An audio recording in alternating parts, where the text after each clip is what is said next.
విపరీతంగా కొట్టారు ఇక్కడ పట్టడం బాగా.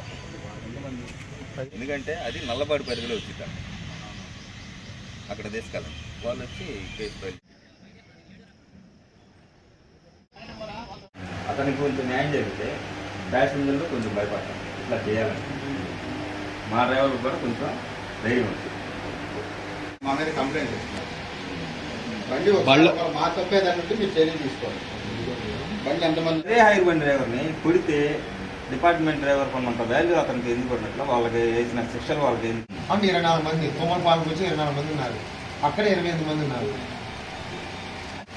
అతను వదిలిపెట్టేది లేదు, ఎట్లా యాక్షన్ తీసుకుంటాం అదే కదా పోలీస్ కేసు ఇక్కడ ఆన్ కాలా కానీ రెగ్యులర్ డ్రైవర్ ఎన్ని ఉండవు. ఆ సీట్లో ఉండి ఇన్సిడెంట్ జరిగితే ఆర్టీసీ ఎంప్లాయ్ కింద ట్రీట్ చేస్తాం. ఓకేనా? మీకు వేరే అపోహలు ఏం అవసరం లేదు.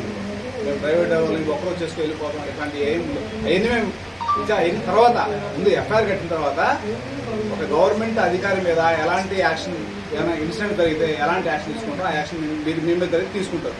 ఒకటే మాట ఏం జరిగిందనేది కూడా మొత్తం ఒకసారి విచారించి డిఎం గారికి కూడా చెప్తాము, మీకు కూడా ఇన్ఫార్మ్ చేస్తాం. ఓకేనా?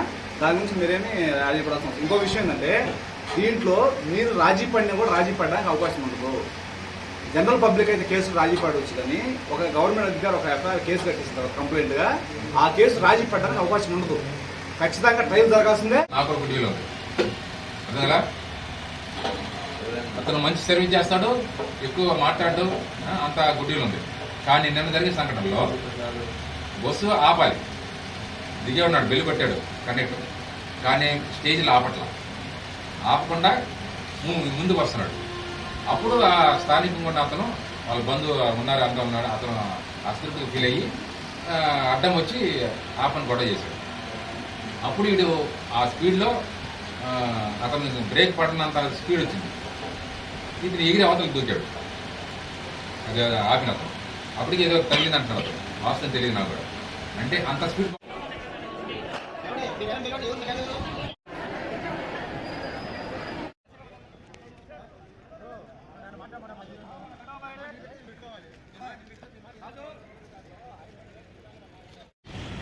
కట్టేసి